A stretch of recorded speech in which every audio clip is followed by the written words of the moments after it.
Assalamualaikum warahmatullahi wabarakatuh, teman-teman. Kita ketemu lagi dengan channel Kembawa Fishing Trip. Hari ini hari Kamis, hari libur. Kita ngetrip lagi ke Leung. Nah, kita mau tes lagi atau challenge lah nih. Kita tes mancing di musim barat. Ya, yang katanya kalau mancing di musim barat itu agak susah dapat ikannya. Cuman coba kita buat tes kita mancing di musim barat, ada ikannya apa tidak. Oke. Nah, itu ujung sana itu spot Jamie, lumayan banyak tuh Jamie Hong tuh di sana, sedang-sedang setapak tangan lah. Oke teman-teman, langsung saja kita simak keseruan videonya. Kita mancing, tapi sebentar lagi ini masih panas. Kayak sampainya siang, kesiangan tadi. Nanti agak sorean baru kita mancing.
Buruk gede.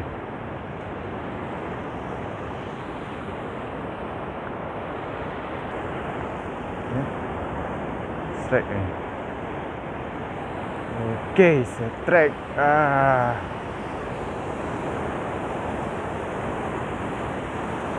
jadi.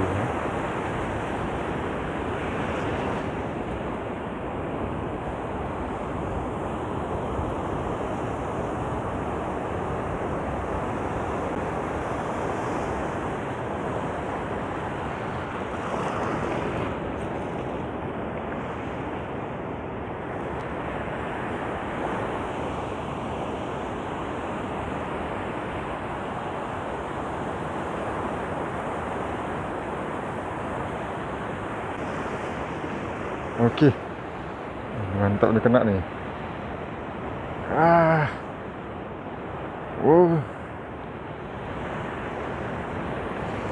Kena ni Jamie ni. Ni Jamie-nya kena ni. Ya. Kecil kayaknya ni, guys. Wow. Grape lah kau. Lumayan size-nya ni. Robot.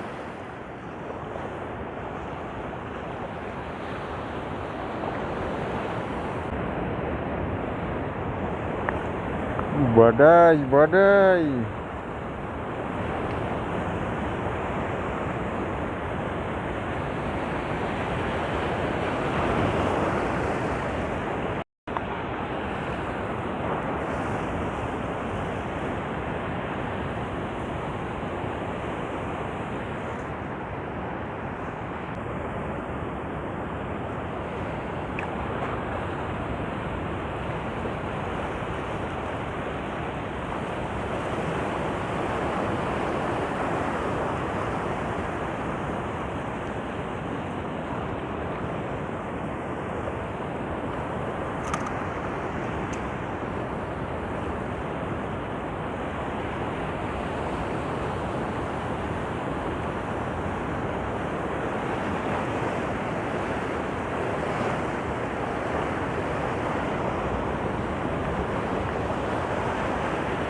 Oke teman-teman, sekian dulu trip kita hari ini, challenge kita.